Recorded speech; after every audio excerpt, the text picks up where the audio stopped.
Ngayon, nandito na po kami sa Isla Polillo Beach Resorts. Ayan. Akin po, tour guide kayo. Ayan. Ito na po yung gate. Kami po ipapasok na. Ayan na po ang Isla Beach Resorts.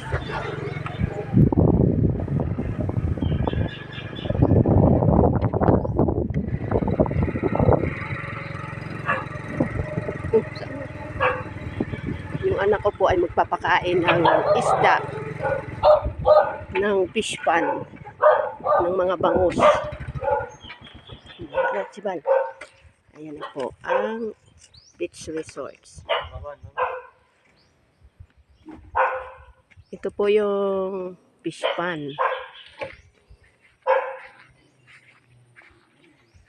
Magpapakain po kasi yung aking anak ng mga bangus.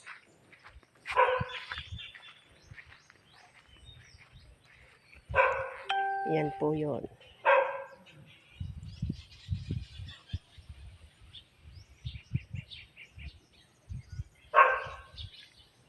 Puro po yan bangus at tilapia ang laman. Hanggang doon po yan sa dulo.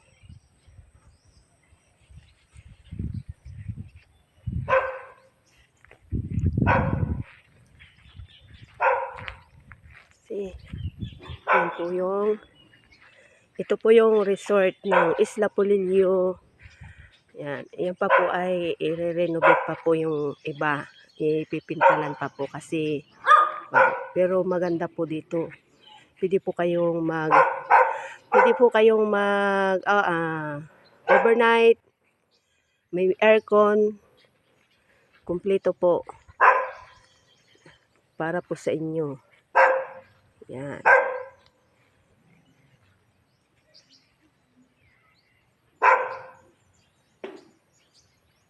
Pag kayo po'y pupunta sa mga taga-ibang lugar, i-PM lang po ninyo ako sa aking account at ito tour guide ko po kayo dito sa Isla Beach Resorts ng aking pong pinsan na si Kuya Ner at Ate Gigi.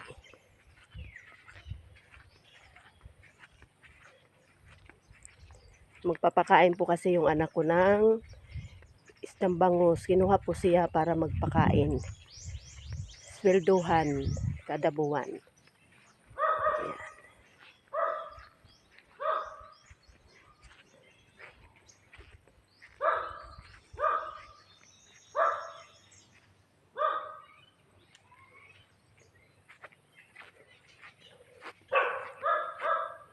Ito po yung papunta sa swimming pool at sa videoke house at dagat. Yan. Ito po yung gilid ng sa left ng fish pan at ito naman po ang sa right side fish pan.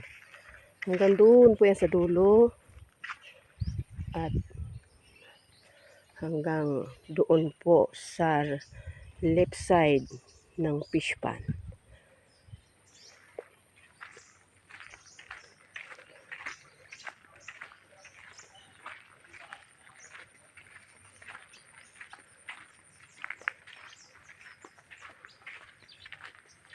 Ang caretaker po dito ay si Ate Dory. Kaya maganda po talaga dito. Wala na pong problema sa niknik kasi meron na pong pang spray paghapon. Yan. Yan. Nung dumating po si Kuya Ner noong March 2024, kanya pong i-renovate ang mga cottages.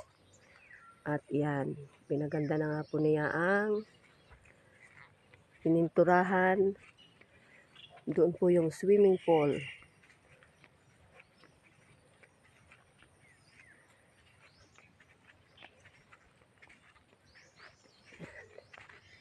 Ito po yung videoke house.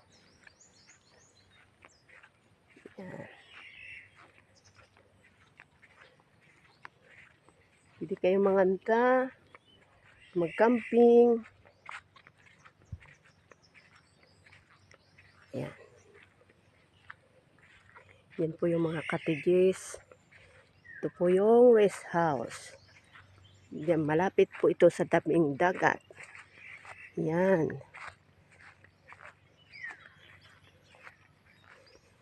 Yan ang rest house.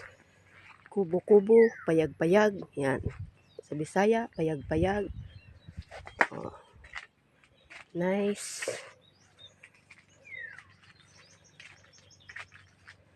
At ito po yung dagat. Ito po yung dagat ng Isla Polillo Beach Resorts. Ito po yung left. Yan po yung floating cottage. Pwede mga 30 o 20 katao pwede pong sumakay dyan. Kayo po ay hilahin ng motor. At kayo po ay dadalhin sa malalim na dagat kung saan gusto po ninyo. Yan. Sa mga gusto, pwede rin pong kung gusto po nyo po ay wedding guard. Wedding, kakasal kayo sa gitna ng dagat. Yan. Pwede po kayo. Dito po kayo magbinyo sa Isla Polillo Beach Resorts. Pwede na din po ang dito na rin kayo mag-honeymoon kasi may cottages o hotel na inyong yan. Ito po yung right side ng dagat. Yan po kasi pinaikot. Yan. Malalim po. Pag taib po yan, malalim palalo yan. Ngayon po kasi ay low tide. Kaya yan. Pa-high tide pala ang po siya. Papunta po siya sa pa-high tide. Yan. Yan.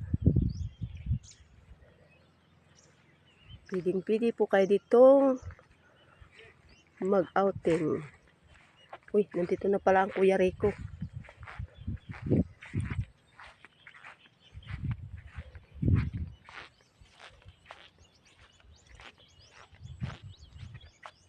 Idore!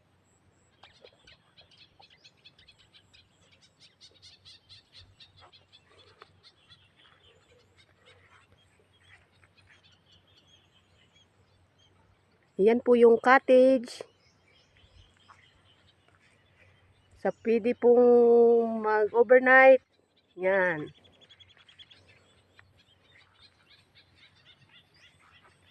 Ito po yung caretaker po dito sa Isla Beach Resorts.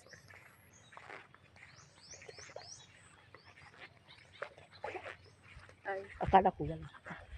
Sabi dalawang din ko. Ito na kahapon. Nalatuklas na ako dito. Diyos ko, kagigil na gigil. Ayan po. Ano kakabidyo sa inyo?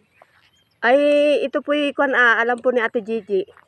Yung nga pong kusino ay pagluluto po ninyo ng mga menu kay nahingi po yung staff ng Jessica Soho mga menu. Gusto nila ay makita ng kuan po baga. At sila ay itanong mo doon kung native o ano ang gusto nila. Basta lahat daw po ng kung ano daw po, sila daw po ang mamimili kung sakaling sila daw po ay oo, ay marami po silang pinupuntahan ay. Walang problema. Kaya pinapasin. Oo. Ay sige sa sunod ko isisip yung kana pag ikay pupunta na lang ako. Dapat ay naging ako pinangat na ilutuin na. Dapat ay napicturan. Oo nga. Ayan po. Sa mga gustong mag-outing, overnight, punta lang po kayo dito at dito po ay sa sunod po isisit ko naman po yung mga ulam, mga native na ulam ng luto ni Ate Dory. Ito po yung katiwala sa fish pan. Sige, magkakape tayo. Sige, ay tapos na po. Ha? Tapos na po. Ayan. Yan. Ito po yung mga cottages. Yan po ay renovate na nung dumating po si Kuya Ner. Kaya, paano po, maganda na po siya. Siya po kasi ang may-ari po nito, yung pinsan ko si Kuya Ner ay nasa California. Yan. Oh. Yan po yung cottages.